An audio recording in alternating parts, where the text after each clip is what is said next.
insofar as the conflict in the Middle East, and not only in the Middle East, involving our partners here, ay wala pa naman nangyari. And so, wag dapat mabahala ang ating mga kababayan para sa mga ganyan na nangyari. But of course, we are still on guard. With or without the conflict in the Middle East, the Philippine National Police ay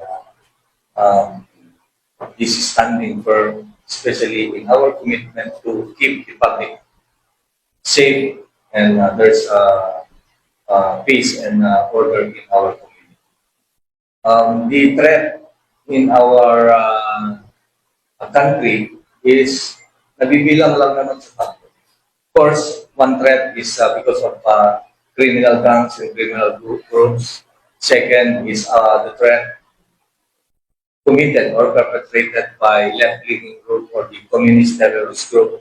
And the third one is the Islamic group. No? Nandiyan ang DI Islamia, DI Maes, and others. And so far, here in our jurisdiction, we are monitoring, of course, non-stop this group. Of course, nandiyan natin ang intelligence community at naka-fund yan.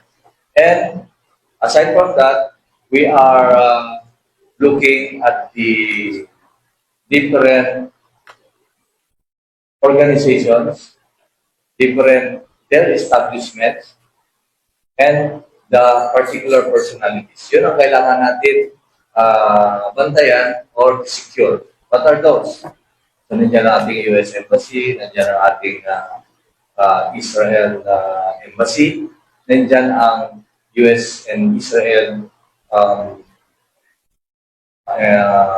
first VIPs, the ambassador, etc.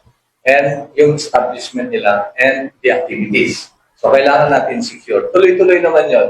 Not only them, but of course, tayo na because we are allied to these two countries and the rest of the countries that are allied to them.